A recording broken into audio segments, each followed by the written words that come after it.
저 뭐야 제가 좋아하는 스콧 스나이더를 리스펙하는 의미에서 약간 삐딱하게 약간 옆으로 이렇게 하겠습니다. 이바연님 일하면서 듣느라 댓글도 못 달았는데 오늘은 선댓글로 인드라님 방송은 늘 감동입니다. 고맙습니다. 자, 이제 방송 시작하겠습니다. 726회 억솔타임즈 쇼 2023년 6월 27일 이놀리 프리메슨 강국의 소프트파이다. 차이나 옵저버 60분 유명한 프로죠. 그다음 BBC, DW, 블룸버그, AP, 런던 샘, 그다음 페이스 더 네이션, 알자지라, 아이온, 월스트리트 저널, 캐주얼 스칼라 이런 제목입니다.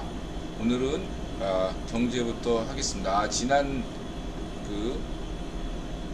인도, 스리랑카, 방글라데시, 파키스탄, AP, 블룸버그, 월스트리트 저널, 프랑스 24, 차이나 옵저버, BBC, 캐주얼 스칼라, 알자지라,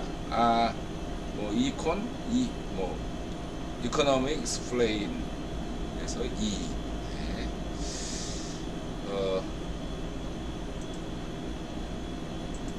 지난 방송에서 제가 국제결제은행 얘기를 그냥 넘어갔는데 먼저 그 얘기부터 한다면은 한국 기업들이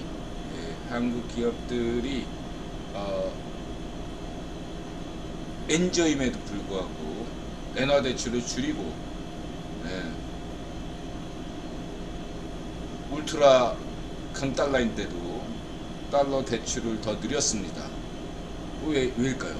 간단합니다. 달러가 없어요. 시장에 달러가 없습니다. 10년 전에 경제위기 때하고 유사한 거죠. 항상 경제위기 때는 동유럽이나 이런 어떤 디폴트 국가들 제3세계 이런 나라들의 달러 구경하기가 하나의 별따기예요. 그러니까 미리미리 비싸더라도 달러로 대출 받는 겁니다. 간단하게 얘기해서 엔화 대출은 줄이는 거죠. 달러 대출이 늘어나니까 어차피 내년 되면 달러가 안정될 거라고 다들 생각하고 있죠. 금리 인하가 확실시 되고 있으니까. 반면에 엔화는 지금 역대급 최저는 아니에요. 900원대 초반, 910원 이런 정도인데 언제 일본이 다시 엔이 다시 강세를 띨 수도 있는 겁니다. 아마도 인드라 생각에는 선진국 경제는 내년부터 좋아질 걸로 생각이 듭니다. 일본도 역시 경제가 좋아지고 한국도 선진국이니까 경제가 좋아질 거로 저는 전망하고 있습니다. 반면에 제3세계 국가들은 내년 상반기까지는 어려울 것이다. 특히 보릿고개처럼 내년 한 3월달쯤 그때가 제일 어려울 수도 있다. 왜냐하면은 연준이 지금 계속 지금 연준 대차들표 제가 제시했죠. 그거 보시면은 6월 15일부터 한 지난주까지는 줄이지 않았어요. 그래서 일정하게 평행선을 수평선을 그렸다 이거죠. 그러니까 주가도 좀 오르고 암호화폐도 올랐습니다. 그러나 다시 하향 곡선을 그리고 있어요. 뭘 의미냐면은 시장에 달러 유동성이 줄고 있다고 말할 수 있겠습니다. 물론 이제 이 정도로 얘기하고요.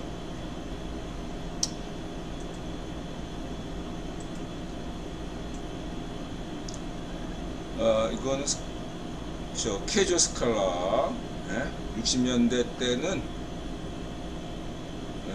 노예제 국가, 노예제 파시 국가가 잘 살았는데 왜 오늘날 이 모양 이 꼴이냐. 자주 파시즘 덕분이 아니라 얘네들이 원조 경제로 여태까지 먹고 산 거예요. 그렇죠? 근데 소련이 무슨 돈이 있다고 그렇게 줬겠어요. 그쵸? 국유분이 소련에 주고, 이들 알겠죠? 브레튼 우주 체제에서는 미국과 유럽과 일본, 소련에만 돈을 풀었어요. 그러니까 소련에 돈이 있으니까 그 일부 자금이 북한에 간 거죠. 그러다가 이제 물주인 빅터 로스차일드가 사망하니까 북한 경제가 어려워질 수밖에 없겠죠. 자주 파시즘 경제가 남의 나라 도움 안 받는데요. 이게 다 뻥이죠. 입만 열면 거짓말. 이렇게 생각하시면 되고. 지금 마약 팔아가지고 마약 판 거 갖고는 안 되니까 이제 국교부원이 좀 신경 써가지고 사이버 이거 해킹하는 거 좀 알려줘가지고 돈 좀 버는 거죠. 그렇게 보시면 되고요. 그리고 조청용 자금도 있습니다. 빠찡꼬 자금 참고하시기 바라고요. 그리고 누가 얘기했죠? 북한 마약. 마약을 본격적으로 이렇게 노예제 파쇼 국가 북한에서 이렇게 한 것은 제가 분석하기로는 부시 정부 때부터, 부시 정부 때 북한에 다국적 담배 공장이 들어서요. 함흥 쪽인가, 그 공장을 제가 마약 공장으로 보고 있어요. 참고하시기 바랍니다. 북핵은 누구 거? 그러니까 북한이 일제시대 때 가장 산업화되고 도시화된 국가였다. 왜냐하면 한국이 일본 일제 식민지였는데 만주까지 뻗어가는 하다 보니까 만주와 가까운 지역이 북한이잖아요. 그러니까 북한의 공장들이 많았다는 얘기죠. 아시아에서 당연히 가장 선진화되고 산업화된 지역이 북한이었던 거죠.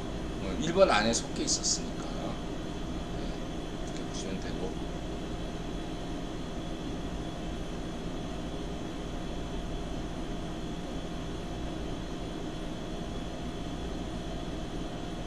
그 다음에 이제 이거 이코노미스트 논조인데 영국 이코노미스트 논조. 이 친구는 뭐 고향이 독일이라고 얘기하는데 한국 경제 이제 선진국으로 규정해요.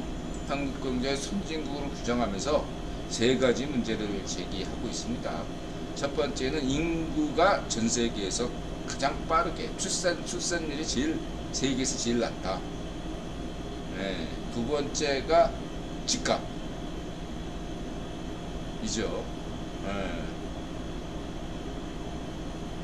그리고 없어요. 이에 대해서 인들아 분명히 다 1억 서울, 10억 명 한반도로 얘기했고, 그렇죠? 그다음 집값 문제에 대해서 전세 문제로 또 얘기했는데 집값이 항상 올라야만이 이 전세 제도가 유지된다. 전 조금 다른 생각을 갖고 있습니다. 인드라 얘기했죠. 전 세계 지금 런던이든 도쿄든 다 집값이 오릅니다. 선진국 도시는요 올라요. 월세 비쌉니다. 일본이 월세가 더 비싸요, 한국보다. 다른 건 물가가 싸도. 그랬을 때 전세를 이용하면 성공 가능성을 볼 수 있어요. 전세 제도가 오히려 인들아 볼 때 그죠? 빈부격차를 더 줄일 수 있는 제도다, 이렇게 저는 보고 있습니다. 왜냐하면은 예를 들면 파비안 같은 애가 파리에서 산다 이거예요. 자기가 돈 벌었어. 한국 근로자보다 더 많이 벌겠지. 근데 한국 근로자가 내는 월세 이상으로 프랑스 청년들이 자신의 급여 대부분을 월세로 내요. 돈이 모아지지가 않는 거예요. 그거는 일본도 마찬가지예요. 반면에 한국은 어떻죠?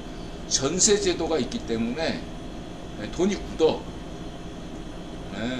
저는 오히려 이 전세 제도를 보편화시켜야 된다라는 관점을 가지고 있어요. 근데 이 의견에 대해서 이제 저쪽 국제결제은행이나 이거는 이제 인드라가 인정하는 신현성 박사도 그렇고, 저쪽 저 런던 이코노미스트 쪽은 이 한국 전 세계에서 유일한 전세 제도로 하는 나라는 전 세계에서 한국밖에 없어요. 이게 마음에 안 드는 거야, 쟤네들 입장에서. 예. 근데 내 이 전세 제도의 장점을 알거든. 간단하게 얘기해서 뭐죠? 은행을 이용하지 않아. 예? 전세 제도를 하면 뭐 전세 대출 받으니까 은행 이용하지만, 예, 은행을 이용하지 않아. 그게 불만이야, 쟤네들은. 얘들아, 이거 쟤네들이 왜 예? 런던, 예, 채텀하우스에서 왜 한국의 전세 제도에 이렇게 불만을 가지나? 금융을 이용하지 않으니까. 한국의 전세 제도가 매력적이라는 걸 지네들도 알아. 뭔 말인지 알겠어요? 한국에, 네, 지금 뭐 가계대출이 높다, 안심하세요. 전 세계에서 인드라가 한국은행 안 망해요. 인드라 얘기했죠. 서양은행과 한국은행의 가장 큰 차이. 예, 그것 때문에 안 망해. 가계대출이 아무리 많아도 다른 데는 그게 국가 위기로 나아갈 수 있는 여지가 많아요. 예, 은행이 책임져야 됩니다. 한국은 은행이 책임 안 져. 개인이 책임집니다. 네, 그렇기 때문에 가계대출 별 문제 없다. 그 다음에 이제 그 인구 감소, 예, 1억 서울론, 예, 10억 한반도론 믿고, 그 다음에 인드라 얘기했죠. 예, 대신에 여러분들, 예, 시골에 있으신 분들 가급적, 예, 인구 10만 이상이 도시에서 살 것을 권고합니다. 어르신들 다들 은퇴해서 전원주택 이런 거 꿈이잖아요. 낭만적. 예, 진짜로, 예, 인드라가 권고드리는데 어지간하면, 예, 가지 마시고, 예, 그러한 소박한 꿈을 꾸신다면 차라리 인구 10만 명 이상의 도시 외곽이 더 좋다. 예, 차라리 그 정도는 낫다 이거죠. 10만은 좀 50만 내지 30만. 그래도 한국에 저 서울에 9만은 해야죠. 한국의 구가 30만에서 10만에서 30만 사이잖아요. 30만, 50만 명 이 정도 도시 인근에서 사시길 바랍니다. 전 세계가 앞으로 더 그렇게 될 거예요. 도시로 더 집중될 수밖에 없습니다. 인드라 1억 서울론, 10억 한반도론, 예, 참고하시고 하세요. 바다사원님 어서오세요. 예, 헤르메티커님 어서오세요. 그래서 문제가 없네? 예, 문제가 없네요. 한국 그냥 계속 선진국 갑니다. 뭐 그리고 뭐 노년층, 예, 지금 뭐 노화 방지, 예, AI 시대에 그래서 단점이 있다고 장점이 되는 거죠.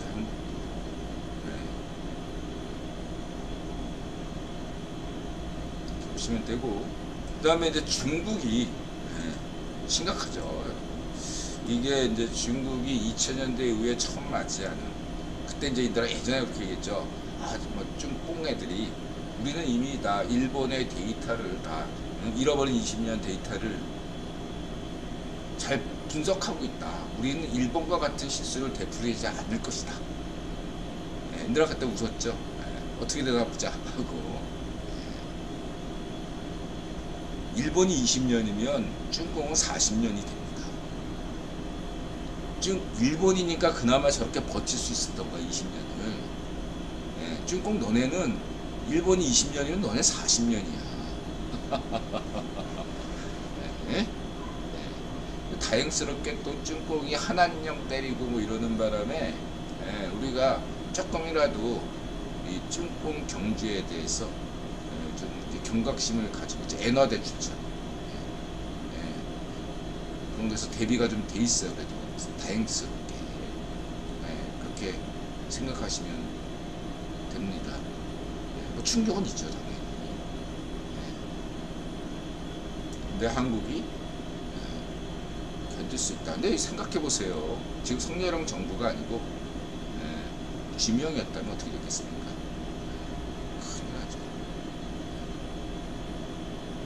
큰일 나는 겁니다.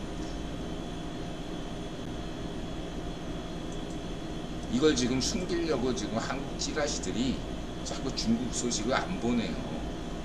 안 내보내. 이런 걸 한국의 근로자들이 알고 있다고요. 지금 중국에서는 일자리가 없으니까 최저임금 이하의 급여라도 일하게 해달라고 하는 겁니다. 전기자동차서 저번에 오토기어님이 잘 얘기했잖아요. 어디 들판에 처박혀 있고, 상하이 항구 제일 중국에서 잘 나가는 선적 없어요. 왜 없겠어? 1대1로가 뭐냐면 중국에서 자본을 대줘 걔한테. 그러니까 자본을 스리랑카 같은 나라에 차관 형식으로든 뭐로 하는 식으로든 대출을 해주는 거죠. 근데 그리고 거기서 공장을 짓죠. 뭐 항만을 짓거나 공장을 짓는데 얘들이 어떤 방식으로 했냐면 현지의 스리랑카의 제조업체를 전혀 이용하지 않고 스리랑카의 어떠한 인력도 이용하지 않고 어떤 식으로 했냐면 중국 자본으로 그 다음에 중국에서 원자재를 다 가져와서 중국 인력이 다 거기서 일한 겁니다. 잘 될 때는 꼭 먹고 안 먹은 거지. 근데 예를 들면 스리랑카에서 지지를 선언해. 이게 그냥 단지 돈 못 받는 수준이 아니에요. 뭐냐면 쭈꾸미 그동안 스리랑카 같은 데서 하는 바람에 인력들 그 다음에 원자재 수출도 가능했죠. 그게 다 끊긴 거예요. 그리고 이제 나타샤가 일본 애니를 하거든요. 일본 애니 하청 회사에 있어요. 지금 예전에는 미국 하청 회사에 있었는데 애니 지금은 일본 애니 하청을 받고 있는데 지금 일본도 어렵습니다. 근데 일본 선진국이에요. 한국처럼 어렵지만 버틸 수 있는 거예요. 영국도 어렵지 지금. 독일도 어렵고. 미국도 사정이 어렵다고 뭐 교포들이 뭐 미국도 뭐 다른 나라 생각하면 미국 사람들은 난 거예요. 여기 완전 고용 상태예요. 미국은 지표상으로는 이보다 좋을 수가 없어요. 언제 이게 달러가 다시 늘어나냐? 미국에서 경기 침체라는 조짐이 보여야 되는데 안 보여서 지금 연준이 계속 금리 올릴까 말까 하는 거 아니에요. 통화량 줄이고. 그러니까 미국 경제가 다른 나라 다 어려워도 미국 경제가 어려워야지 연준이 돈 푼다 이거야. 뭔 말인지 알겠죠? 그래서 중국 여러분 잃어버린 40년 됩니다. 이 나라 말이 틀린지 맞는지 한번 두고 보세요. 제3세기 1대1로 이게 막히고 이게 일시적인 게 아니에요. 이거는 지금 다 어려우니까 보다 충격이 큰 거긴 하지만은 다른 나라가 이런 위기를 극복하는 선진국들은 극복할 거고 하겠지만 쭈뽕은 이 과정이 굉장히 오래 걸린다 이거예요. 그렇게 이해하시면 되겠습니다. 그리고 쭈뽕이 근로자 이런 사람들의 임금이 이제 싸지가 않아요. 한번 맛을 보면 이 임금이 떨어지기가 어렵거든요. 그러면은 인도나 방글라데시나 이렇게 가야죠.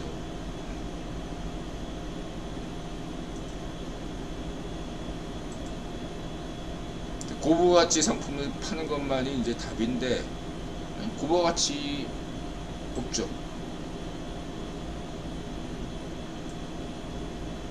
한국의 근로자분들 생각해보세요. 아니 중국이 이러면 한국에서는 당장 파업하고 난리가 날 텐데 공장 점거하고 중국의 노동자들은 벨도 없냐? 근로자 천국이라며. 중국에서 여성운동을 하든 노동운동을 하건 조용히 사라집니다. 어디로 가는지는 아무도 모르죠. 사회주의 패런 고발했다가 조용히 사라지고 여성운동 했다고 해서 조용히 사라집니다. 어디로 갔는지도 알 수 없어요. 모르죠. 장기 다 분리돼 가지고 어느 우한 연구소에 있는지도 모르죠. 노동동 파업 같은 거 중공에서 하면 신체 분리가 됩니다. 한국 근로자분들 좋으시면 글로 가세요. 찌꽁.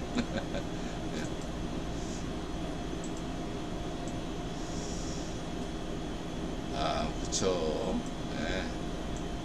여기 또 체포를 안 해. 우리는 체포까지는 안 하는데, 신용도 낮은 채무자를, 우리는 또 개인회생, 한국 같은 나라는 선진국에서 개인회생 제도까지 있는데, 얘들 그냥 체포해서 보내버리네요. 수갑채워서 보내요. 미용실 아줌마인데 망했대요. 가족, 사랑, 다 필요 없어. 빚지니까 다들 외면해. 눈물 흘리고 있네요.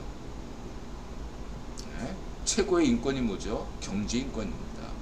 한국 최고의 5000년사 최고의 인권 지도자는 누구죠? 박정희 대통령. 최악의 파쇼, 누구? 최악의 서민을 굶어 죽인 파쇼 누구? 발정노면 문전비. 한반도 최악의 파쇼, 인간 도살자 발정노면 문전비. 흡혈귀. 그리고 이제 지금 애들이 지금 탈출하고 있어요. 이제 중국에도 부자가 많으니까 더 이상 비전이 없다 그래가지고 지금 어떻게든지 수를 써서 중공을 빠져나가려고 하죠. 2016년에는 이제 그때는 국기본이 이제 대한민국 크게 망하려고 뭐 박근혜 대통령 그런 거 다 소식 듣고 문전비 시대에 물 놓았으니까 그때 2016년에 한국 관광 비자가 제일 많았고 대부분 지금 거부되고 있죠. 미국에서 70%가 비자가 거절되고 있다고 합니다. 한국도 지금 뭐 한 20-30% 거절된다고 하는데 참고로 알아두세요. 한국에서 전국 활동하면요 미국 비자 거절됩니다.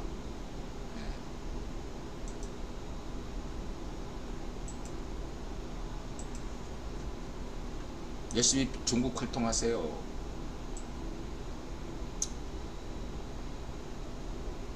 말씀드리시고 그래서 인드라들 강조하죠. 외교양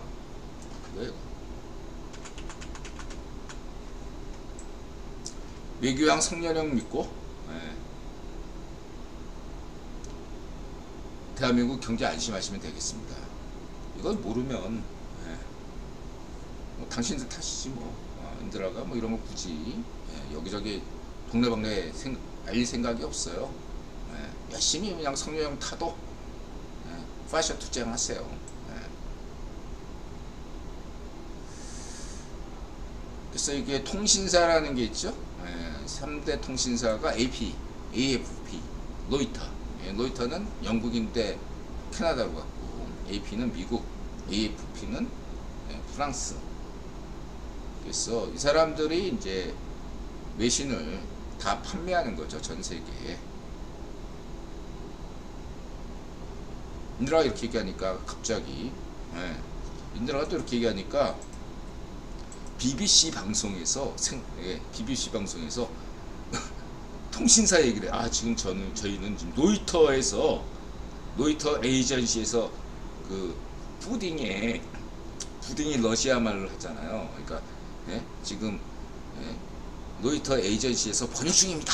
이러면서 방송 나 저 BBC 방송에서 또 그렇게 얘기하는 거 처음 인드라 이렇게 요즘 채터마우스 까고 그러다 보니까 BBC도 긴장 타나 봐. 그러면서 그리고 인드라 노이터도 섞여 있잖아. 그러니까 지금 노이터 에이전시에서 지금 푸딩 연설을 지금 번역 중이에요. 이러면서 또 그런 BBC 방송은 또 처음 봤습니다. 재밌었고요.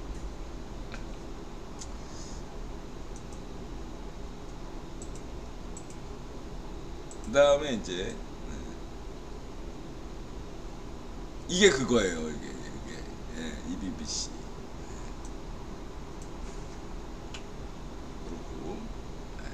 그리고 인드라를 많이 의식하나요? 채텀하우스에서 요즘.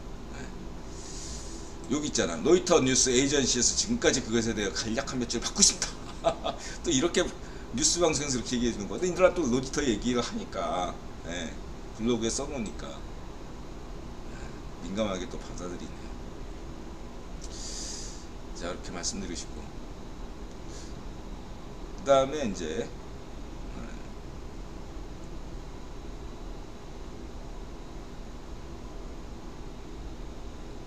이건 어디지? 뭐지? 이게 이제 그 블룸버그 록펠러 재단의 CEO가 지금 인도 계열이에요. 샤르마라는 사람이에요. 샤르마라는 사람은 제가 이전에도 알았어요. 이 사람은 유명한 사람이야. 기고자, 칼럼니스트. 그래서 지금 이 샤르마가 뭐 직접 투자 얘기 하는 거나 어떤 2010년대부터 중국 경제를 낙관하지 않는다, 뭐 이런 주장들이 지금 다 맞았어요. 거의 100%. 굉장한 사람이에요. 그래서 이제 오늘 주제인 왜 인도인가 같다는 얘기에서 전 세계 프리메이슨들에게 매력적이다.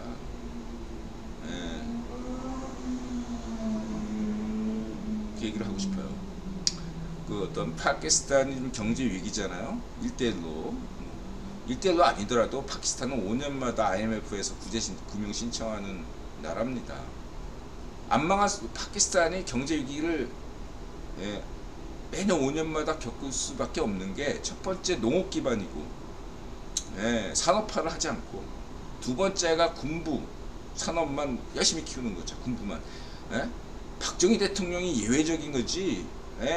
다른 나라에서 군부가 자꾸서 잘하는 거 없어요. 박정희 대통령만 예외인 거야.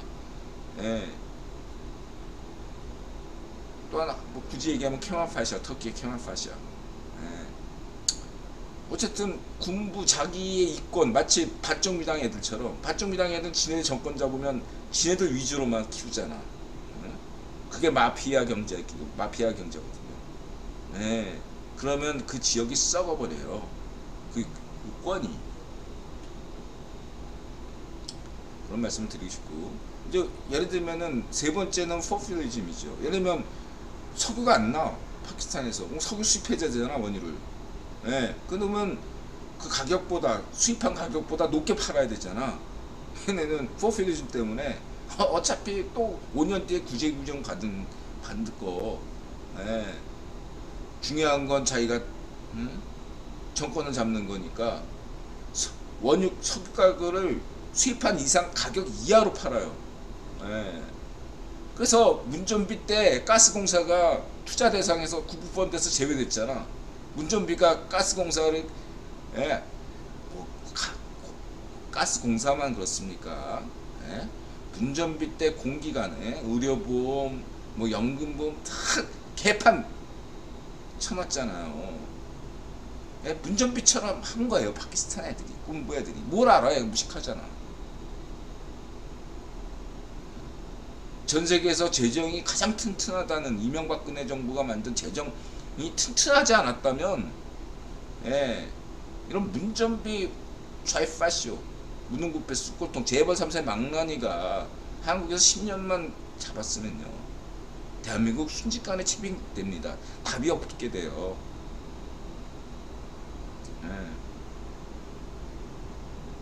그 얘네들 그리고 이제 성계령 탓하고 이명박근혜 정부 탓하고 지네들이 한 건데, 반쪽 노면이 저지른 건데, 그런다 이거죠. 센시인누님 어서오세요. 인드라 마케팅 하나 없잖아요. 10년째 내내 주장한 거예요. 근데 한국 대한민국 시민들이 상당수가 경제를 몰라, 세상을 몰라, 국제 정세를 몰라. 맨날 드라마만 보고, 예능만 보고, 쇠뇌제 괴어준 선동질, 중요한 뉴스도 다 숨기고, 모르는 거죠. 사람들이 몰라요. 진짜로 다들 안다 하더라도 화랑님께서 그런 얘기 하잖아. 이 국유원은 알고 있더라도 혹하는 게 너무 많대. 화랑님만 해당되는 게 아니라 여러분도 마찬가지잖아요. 인드라 얘기는 여러분 24시간 내 뭐 일주일에 2번밖에 없어. 나머지 일주일 내내 주변에서 듣고 보는 것들이 다 있죠. 그러나 세뇌되는 얘기. 발정 놀면이 영웅이야. 박정희 대통령은 독재자야. 세상에서 가장 인간적인 사람 발족정은 이런 소리만 들어. 안 그래요? 네?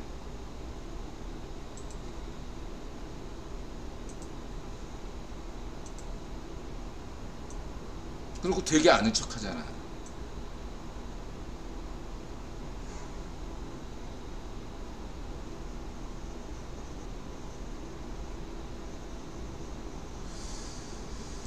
그래서 이제 이거 인도 경제에 대해서 간단하게 얘기하면 이 모든 파키스탄의 아까 얘기했지만 그 농업 기반이고 제조업 기반, 그러니까 한국과 비교해서 우크라이나 전쟁 뭐 이런 것 때문에 식량 가격, 그다음 에너지 가격이 폭등했어요. 한국도 에너지 가격이 폭등하면 물가가 오르잖아요. 차이가 뭐냐? 한국은 에너지가 오르고 식량이 오르더라도 그걸 버틸 수 있는 제조업이 있고, 또 그런 오른 만큼 예를 들면 화약 무슨 뭐 저 석유화학 제품 같은 경우는 원유 가격이 오르면 또 이익을 보는 이런 시스템을 갖추고 있다 이거죠. 물론 물가가 폭등하니까 대한민국 시민 일부는 고통을 당할 수 있어도 대한민국 전체로 보면은 그 충격을 완화하는 게 많기 때문에 정부가 재원을 운전비처럼 낭비하지 않으면 정부가 최소한도로 최저 생계를 보장한다 이거예요. 파키스탄 나라에는 그러한 재정이 없어요. 운전비 같은 애들, 매국노 같은 애들만 정권 잡고 있으니까 될 리가 없죠. 포퓰리즘, 파시즘, 그래서 뭐 유가를 사들인 거 이하로 판다 이거예요. 가스공사, 환전, 적자.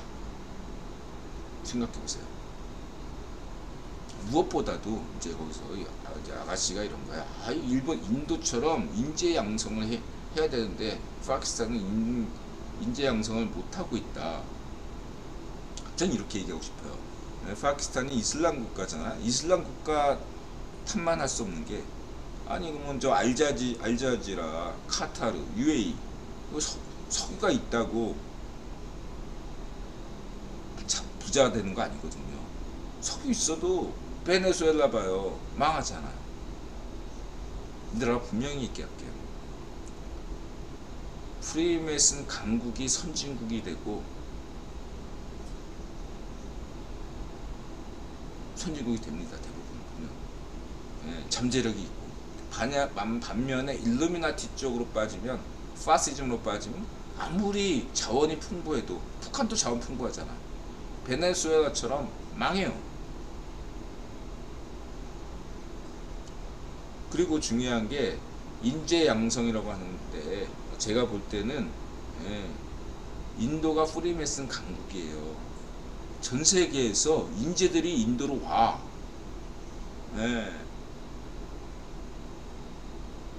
인도인들이 생각지도 못한 어떤 아이디어를 인도에 제공한다 이거죠. 일본의 영국 프리메이슨들이 일본의 경제에 얼마나, 일본 근대화도 시켜주고 맥주도 소개해주고 다 해줬잖아. 일본인도 모르는 일본만의 독특한 어떤 문화, 이런 것들 만들어준 것도 영국 프리메이슨이에요. 여러분, 요즘 한국의 프리메이슨들이 좀 늘고 있는 추세인 것 같아요. 왜냐하면 외국인들이 한국인이 미처 모르는 어떤 그러한 점을 굉장히 잡아내고 있어요. 이게 프리메이슨이거든요. 프리메이슨들은 이런 문화적인데 역사, 과학, 기술 이런 게 굉장히 저마다 독특한 능력들이 있는 거예요. 능력자들인 거예요. 예. 그거를 예를 들면 한양나치에 자기가 투신하면 예. 그다음부터 대한민국을 위해서 일한다 이거예요. 대한민국이 이렇게 매력적인 나라야 하면서 자기가 속한 나치에 소속된 국가를 위해서 굉장한 아이디어를 많이 낸다 이거예요. 예. 미국은 주마다 두 개의 나치가 있어요. 백인 나치, 흑인 나치.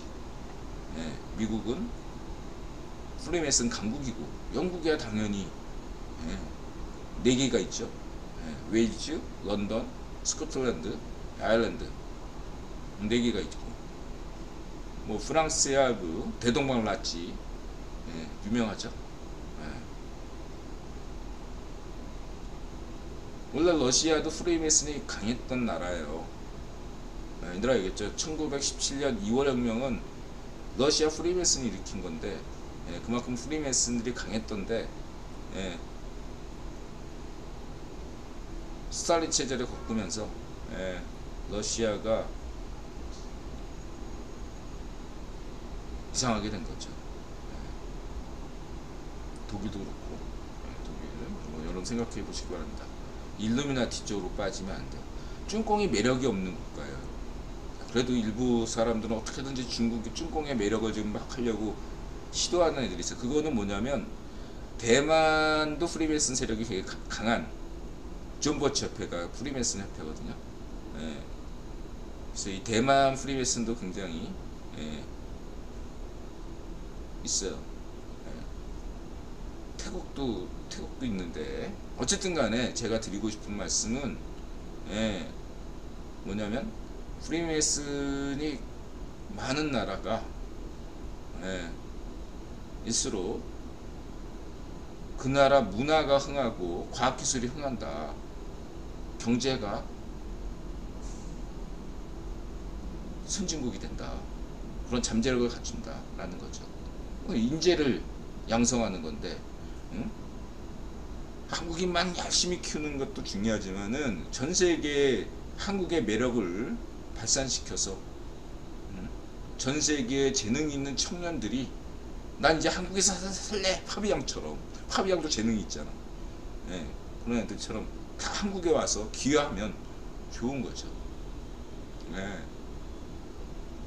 한국인 10명보다 파비앙 같은 한 명이 더 낫잖아. 예. 이렇게 말씀드리고 싶습니다. 인도가 전 세계의 프리메이슨들에게 굉장히 매력적인 국가다.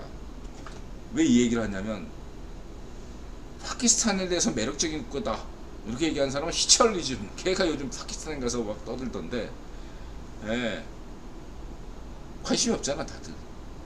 예, 그게 프리메이슨 강국과 프리메이슨 아닌 나라의 차이다 이거예요. 예, 뭐 거기에 누가 거기 파키스탄에 살고 싶겠어요. 예? 두바이나 뭐 예? 알자지라가 있는 카타르에선 살고 싶어도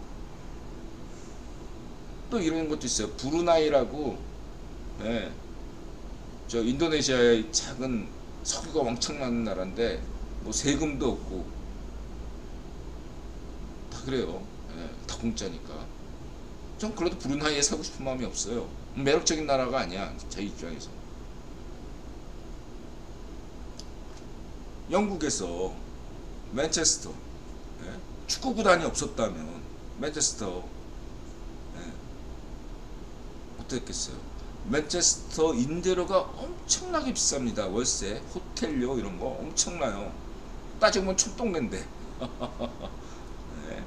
누구 덕분이에요? 투자 덕분이죠. 영국도 투자를 안 하면 망하죠. 스코틀랜드에 아무도 관심을 안 가지니까 지금 스코틀랜드 도시들이다 지금.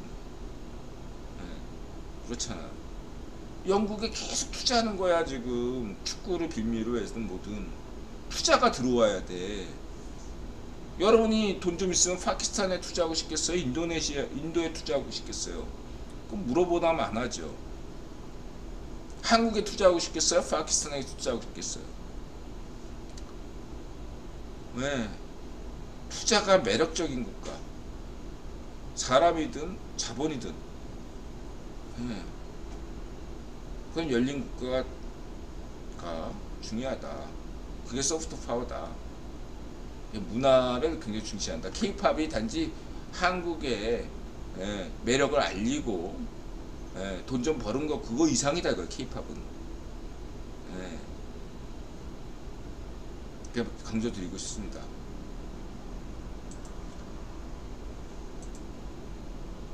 그 전에 한국은 인도라 20년 전에 런던 서점에 갔었거든요. 한국어로 된 책도 없을 뿐더러 뭐 배낭여행 갔는데 무슨 런던 서점에 가냐. 인도라 또 그런 데 가자. 한국어로 된 책도 한 권도 없을 뿐더러 대형 서점에 한국 관련 책도 없어요.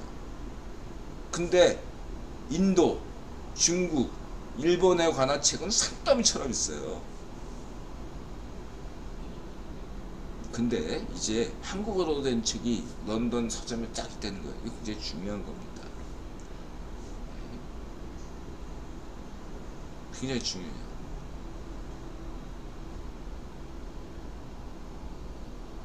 한국을 더 궁금하게 만든다 이거죠. 여태까지는 외국인이 한국에 대해서 알려고 해도 책이 없었어요.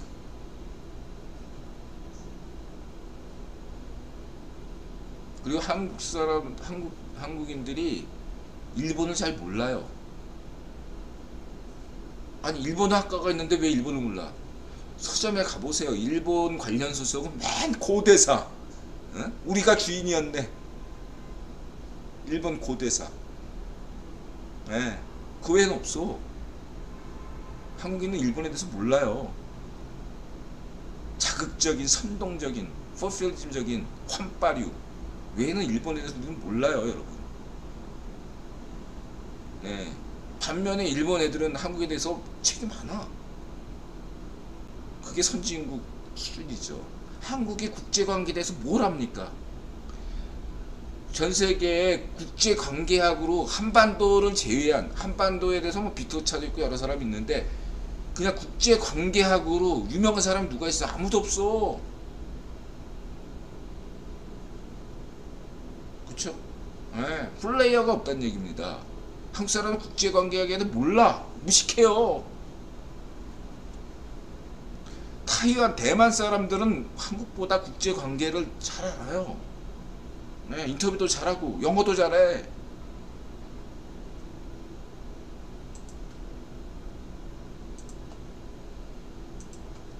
한국은 그냥 좌이파쇼 문전비 발정 놓으면 이런 애들한테 싸워 있어가지고 얘들아 볼 때 세계를 아직 못해. 선진국은 박정희 대통령 덕분에 됐는데 이번에 성렬영 정부 때 비로소 진짜 뭐 세계화를 해야 됩니다. 얘들아 얘기했죠. 이 성렬영 미션은 세계화 미션이라고. 정말로 성렬영 때 세계화 미션을 해야 돼요.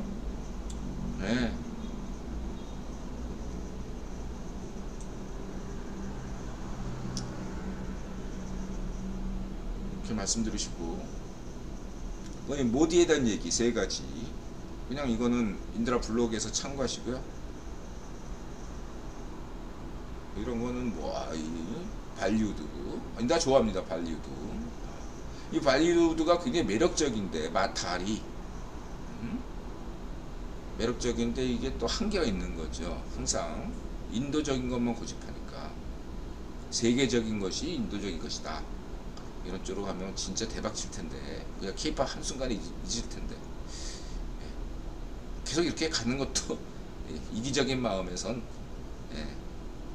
케이팝 계속 나가기 위해선 또 계속 그렇게 하시면 좋겠다 또 생각도 듭니다만, 어쨌든 자, 그렇고요. 월스트리트저널 뭐 다른 건 쫙 듣고 요것만 빨간 글자 뭐죠? 이게 한국과 인도의 차이. 근데 요즘 이게 저는 굉장히 반가운 건데, 아까도 이코노미스트 비슷한 친구도 그런 얘기하고 요즘 한국 경제를 인용하는 경우가 굉장히 많아졌어요. 네. 다들 그냥 한국 경제를 선진국으로 인정하면서 여태까지는 이런 인용이 일본을 인용을 많이 했거든요. 이제는 한국 인용이 자연스럽게 나와요. 루비니는 비록 인드라가 인간지표를 여기지만 이분은 인간지표 아니에요. 어쨌든 인간지표로 유명하신 학자인데 한국 얘기를 한단 말이야. 굉장히 한국 경제 위상이 달라졌다, 이렇게 말씀드릴 수 있겠습니다. 다리 뜬다님 어서 오세요. 일단 그 내용은 치고 이제 저는 이제 인도에게 얘기하고 스리랑카는 또 이렇게 인도가 우크라이나라면 스리랑카는 몰도바다. 그래서 뭐냐면 인드라가 뭐 경제적인 얘기는 스리랑카가 왜 경제기를 거치고 1대1로고 뭐 얘기 쫙 나오잖아요. 그건 뭐 이렇게 보면 아는 얘기들은 내가 다 생략하고 관심 있는 분들은 인드라 블로그를 보시면은 좀 이해하실 거라고 생각하고 일반 상식적인 인드라 국유 건너 관점에서 스리랑카 얘기를 한다면 그 베어링 가문이 1860년대인가 1850년대 동인도 회사 망한 다음에 그때부터 본격적으로 로스차일드 밀렸죠, 가문에게. 그러니까 그 다음에 얘네가 인도에서 밀려나서 저 실론섬 스리랑카에 가서 무슨 뭐 재배를 하기 시작했어요. 이쪽 베어링 가문은 이런 거 캐나다 같은 아르헨티나 같은 데서 농장 경영 이런 거 좋아하거든요. 망했어요, 거기서도 크게. 그 다음부터는 이제 뭘 해도 안 되는구나. 스리랑카가 지정학적 관점에서 멀어진 거예요. 이게 항로가 스리랑카를 연결하니까 중요한 어떤 지정학적인 어떤 그런 면이 있지 않겠냐 하는데 매력이 떨어진 거야. 아니 뭐 스리랑카 하면 또 이렇게 차로 유명한데 또 불구하고 매력적이지 않은 국가가 된 거예요. 중요한 건 뭐냐면 인드라겠죠. 스리랑카 사람들이 기억할 것은 매력적인 국가가 돼. 소프트 파워가 강한 국가가 된다. 뭐라도 하나 딱 유명해야 된다 이거예요. 세계인의 매력을, 그럼 자연환경도 별로고 뭐 자원도 가진 것도 없고, 그러면 사람이라도 키워라. 방글라데시는 아무것도 없잖아. 그래도 그 유누스인가 소액 대출, 그게 이제 알고 보면 록펠러 가문에서 키워준 거거든요. 록펠러 가문이 방글라데시 하면서 이렇게 한번 해볼까 한 거예요. 방글라데시 록펠러 가문에서 좀 소액대출 이런 거 좀 신경 써줬다 이거죠. 그렇죠? 이제 인드라 그런 얘기 해줬고, 뭔가 하여튼 간에 지정학적이든 소프트파워 어떤 사람을 키워서 프리메슨 낫지를 많이 키우든 뭔가 매력적으로 만들면 투자하고 싶죠. 지금 상황에서 스리랑카에 투자하고 싶냐 이거예요. 객관적으로 봤을 때 파키스탄보다는 스리랑카에 투자하고 싶죠.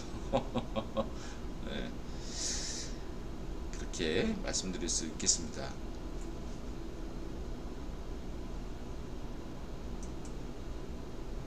그 얘기만 하고 넘어가고요. 다른 건 인드라 블로그에서 읽어보시고요. 타밀 내죠.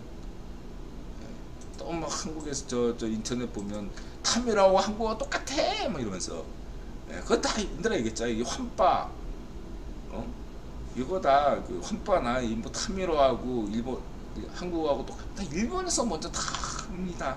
우려먹은 거예요. 이름만 바꿔서. 흥룡의 우리 파쇼 사상을 이름만 바꿔가지고 주체 사상, 좌이파쇼 주체 사상 하는 것처럼 일본의 뭐 나라를 생각하는 모임 이런 거 베껴가지고 반쪽 노면 3호 노사모라는 이름 자체가 일본에서 베낀 거거든요. 일본 없으면 어떻게 할 거야? 이 좌이파쇼들은 모든 걸 다 일본 거 베껴. 반쪽압한테 똘만이니까, 반쪽압에 똘만이니까 우리 파쇼 반쪽압에 똘만이잖아.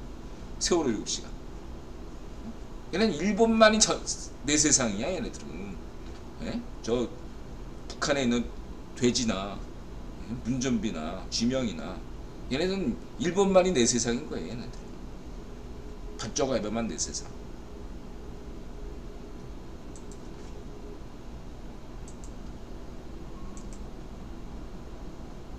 아마 이 지금 후쿠시마 이것도 계속 우려먹는 것도 전 세계에서 지금 후쿠시마 얘기 아니 그게 미국 해안에도 가는데 태평양 미국에서 조용하잖아. 한국에서만 왜 반쪽 아베가 지시를 내린 것 같아. 반쪽 아베 빠벌이 떠들어라. 그럼 기시다가 좀 흔들리면 반쪽 아베파가 좋잖아. 우리 파쇼, 응? 너네도 살고 좌익 파쇼 대한민국 너 그렇게 해가지고 성렬형 흔들고 일본에서는 반쪽 아베 파쇼가 자유우파 기시다 총리 흔들고 한국에서만 지랄하는 거예요, 여러분. 전 세계에서 한국밖에 없어 지금. 정신 나간 짓이에요. 광우병. 쟤네 지금 과학으로 하는 게 아니에요, 여러분. 저거는 제가 볼 때 파시즘입니다. 쟤는 파시즘을 움직여. 음모론, 가짜뉴스, 파시즘 아니면 쟤네 움직이지 못합니다.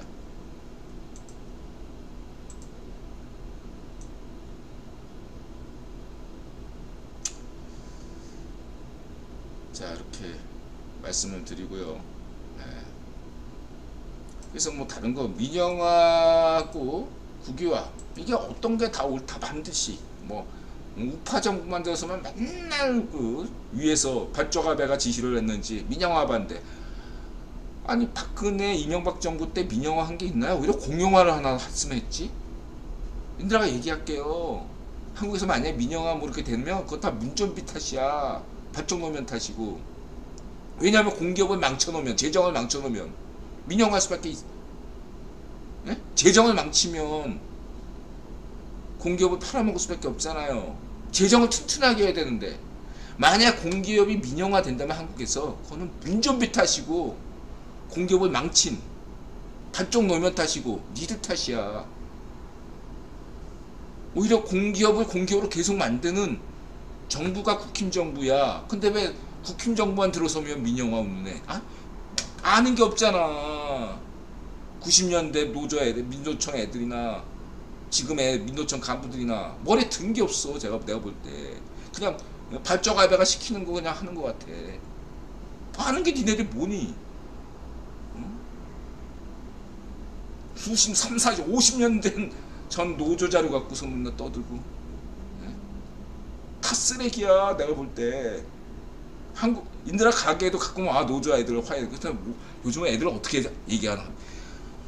인들아 30년 전에 들었던 얘기 똑같이 하는데 야 정말 변한 게 없구나. 진짜 한국의 노동동하는 애들이 저렇게 수건통이야. 아이고 정말.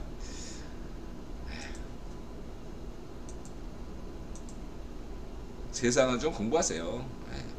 AI 시대도 준비하시고 심심하실 때 김종화표 기본소득제 공부 좀 하시고. 그래서 인도나 스리랑카 같은 경우는 난 이 사람이 뭐 신자유주의 좋아 긍정하고 다 좋은데 내가 볼 때 지지를 치는 게 스리랑카는 답이 없거든요. 제가 볼 때 뾰족한 답이 없어요. 그랬을 때 그냥 지지치고 그냥 미친 척하는 방법이 있어요. 이거는 버틸 수밖에 없어요. 스리랑카가 뭐 어떻게든 뭐 이렇게 해봐야 파키스탄 꼴밖에 안 나. 5년마다 계속 경제 얘기 올 수밖에 없어요. 자, 이렇게 나가면 그냥 한번 뭐 인재가 있는지 없는지 모르겠는데 좀 매력적인 프리메이슨 국가라면 국기본이 좀 이렇게 움직일 수 있겠죠. 하여튼간 그렇게 하지 않는 이상 스리랑카 당분간 미래에 없어요. 인도가 중국이 40년 동안 알겠죠. ጭን꽁이 일본이 20년 잃어버린 20년이면 ጭን꽁은 잃어버린 40년이 됐는데 그 기간 동안에 인도 경제가 커야 되겠죠. 향후 인도라 볼 때 최소한 20년은 인도 경제 앞날이 밝아요. 예. 그럼 인도가 또 우리는 중국이하고 달라 뭐 이렇게 얘기하는데요. 지금 인도는 우리는 중국하고 다를 거야. 똑같았어요. 중국도. 예. 그래서 인도도 한 10년 내지 한 2030년 한 2035년쯤 되면 오만해질 수 있어. 인도 경제도. 예. 너무 잘 나가니까. 그럴 때 이제 지정학적으로 파키스탄이나 스리랑카나 방글라데시에도 기회가 올 수는 있겠죠. 그렇게만 말씀드리겠습니다. 대안이 없어요. 그냥 대신에 이제 인들아 오늘 얘기 혹시 이 방송을 시청하시는 파키스탄인이나 스리랑카인이나 방글라데시인이 있다면 다른 건 다 있고 그냥 나치에 가입하시거나 나치에 들어가시거나 인재 양성 매력적인 국가가 어떻게 하면 나치 난 그래도 프리메슨 싫어. 전 프리메슨 어떤 종교도 믿지 않고 어떤 종교도 소속돼 있는 사람이 아니고 신을 믿지만 어떤 종교도 아니거든요. 프리메슨도 아니에요. 근데 난 그래도 싫어. 프리메슨 싫어. 좋다 이거예요. 그러면 대신에 자기 나라를 외국인 관점에서 얼마나 매력적인 국가로 만들 것인가를 고민해 보시면 도움이 될 것 같아요. 파키스탄이 매력적인 나라라고 생각하세요? 외국인한테 한번 물어보시기 바랍니다. 아이고, 해외 여행자들은 오지 탐험하는 사람들 또 파키스탄 좋아할 수 있죠. 히철리즘처럼. 방글라데시 좋아하잖아. 히철리즘. 히철리즘도 좋아해요, 저는. 자, 그렇게 말씀을 드리시고, 그 다음에 이제 GTP4 과학기술 기본속체 포브스 사이버스 페티얼 60분 알자지라 모코노미가 뭐 해킹하는 건데 뭐 GNU 90년대까지 얘기해요. 90년대 한국 반문화 운동을 주도했던 GNU 강령을 기억하는 반문화 편집자 인드라가 말씀드리겠습니다. 90년대까지 있었던 해커 반문화 문화는 빅터 로스차일드 국유원 형제가 당대 미국과 데이비드 록펠러 가문을 견제하기 위해 반미 파시즘 선동화에 기획한 산물이라고 볼 수 있겠죠. 저 당시까지만 해도 빅터 로스차일드가 애지중지하는 게 CIA 정보부였으니까 뭔가 의미가 있었는데 데이비드 록펠러는 정보부로 예산을 축소시켰거든요. 그런 바람에 90년대 후반부터인가 한국 후반부터 화이트 해커만 없어요. 화이트 해커. 그리고 이 해커 문화는 그냥 보이스피싱 문화처럼 돼버린 거예요. 화이트 해커는 누구죠? 철수죠. 철수 형처럼 철수 바이러스 뭐죠? 그런 거 안랩 이런 거 만드는 게 화이트 해커라고 보시면 되고. 그래서 이 모코노미가 조금 이상해요. 하는 애들이 뭔가 저희가 의심스러워요. 그 유튜브 채널이 제가 볼 때. 그 다음에 이 60분에서 타이와 몰랐는데 하루에 2천만 건이래요. 쭝꽁에서 하루에 2천만 건 사이버 공격이 있다는 겁니다. 대단하네. 몰랐어요.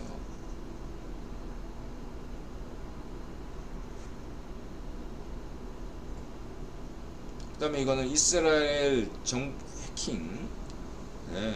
이스라엘에서 이 화이트 해커를 어떻게 키우나 양성하나 이런 걸 잘 보여준 영상이라고 볼 수 있겠어. 볼만한 영상입니다.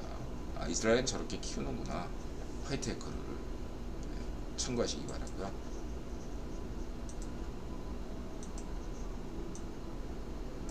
이것과 관련해서 1967년과 73년 중동전, 이제 67년에는 6.1 전쟁, 그 다음에 73년에는 한 달인가 전쟁했죠. 둘 다 이스라엘이 이겼죠. 차이가 있다면은 67년의 전쟁은 이스라엘이 6일 동안 일방적으로 두들겨 팬 전쟁이고, 네. 그 다음에 73년 전쟁은 초반에는 이집트가 유리했는데 결국은 또 이스라엘이 뒤집는 상황이 됐어요. 이게 왜 이렇게 됐나?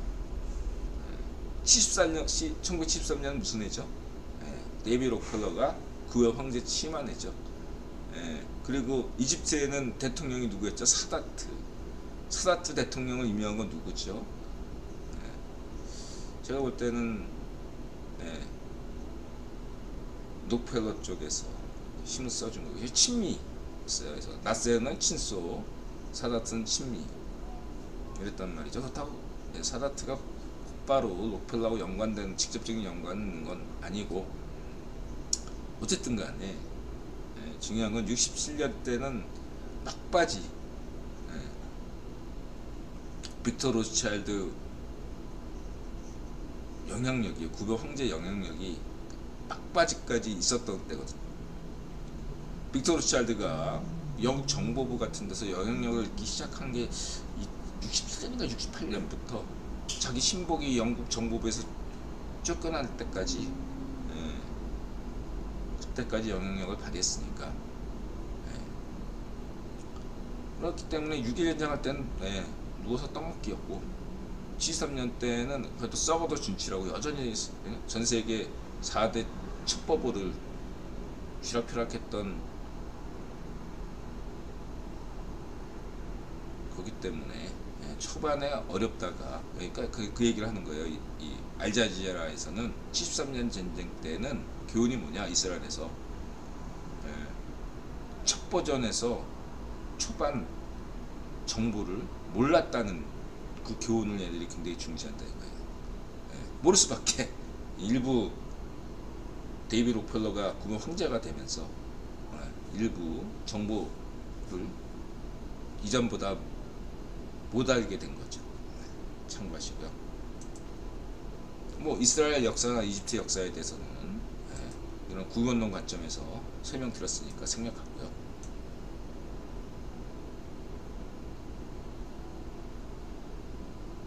알자지라에서 이 사람이 그 유명한 누구야? 갑자기 생각 안 나네. 이스라엘 초대 대통령?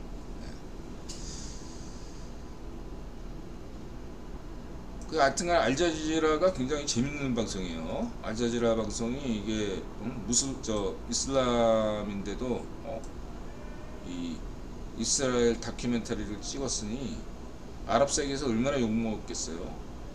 알자지라 다시 봤어요 제가. 되게 잘 만들었습니다.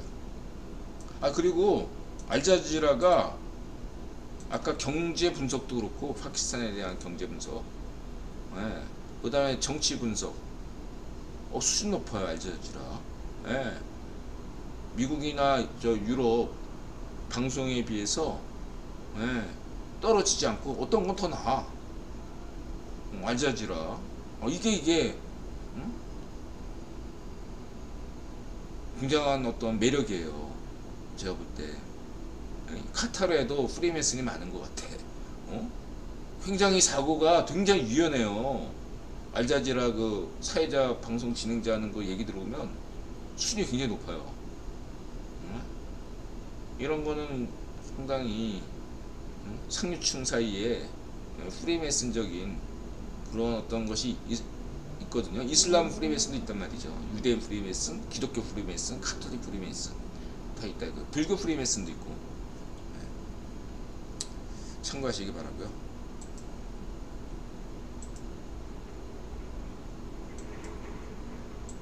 파키스탄과 카타르의 차이, 석유가 있냐 없냐의 차이가 아니라 프리메슨 강국이냐 아니냐의 차이다 라고 말씀드릴 수 있고, 그 다음에 샘 알트만 포브스에서 얘기했고요.